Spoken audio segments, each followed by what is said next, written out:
मुलं लहान असो किंवा मोठे, चटपटीत खायला त्यांना खूपच आवडतं. माझा व्हिडिओ टाकायला मला जरा लेटच झालं. हा व्हिडिओ त्या टायमिंगचा आहे ज्यावेळेस जाऊ गेल्या होत्या नाशिकला आणि सासूबाई देखील माहेरी गेल्या होत्या. त्यामुळे मी एकटीच घरी होती आणि 2 मुलं. शूट करून ठेवला होता पण वेळच मिळत नव्हता की तो एडिट करून पोस्ट करायला. आता वेळ मिळाला, चला म्हटलं तुमच्याशी शेअर करावा. एकट्या बाईने 2 मुलांना सांभाळणं म्हणजे काही सोपी गोष्ट नाही. या 2 मुलांनी एवढा कहर करून ठेवला होता माझ्या मागे आणि तो जर खेळायला गेला तर ही मला पकडून बसायची, कोणतंच काम करू देत नव्हती. माहेरी गेली होती तर 2-3 दिवसाचे ते कपडे तसेच पडलेले होते. ती जरा टीव्ही मध्ये गुंतली होती. चला म्हटलं मी पटकन माझ्या रूम आवरून घेते. कसलं काय, फक्त 2 कपडे आवरले आणि बिट्टू माझ्या समोर टपकली. ते तसंच अर्धवट ठेवलं आणि मी गेली हॉलमध्ये बसायला. तेवढ्यात आरू खेळून बाहेरून आला. म्हणाला मम्मी आता तरी पावभाजी कर. खूप दिवसापासून चालू होतं त्याचं की मम्मी पावभाजी बनव, पण आमच्या इथे कसं आहे पावभाजी पण बनवा आणि प्लस जेवणही करा.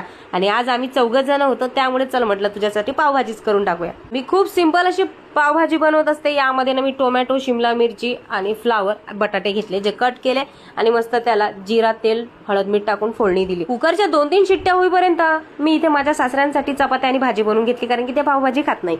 तेल आणि बटर कढईमध्ये टाकून त्यामध्ये थोडासा कांदा टाकला.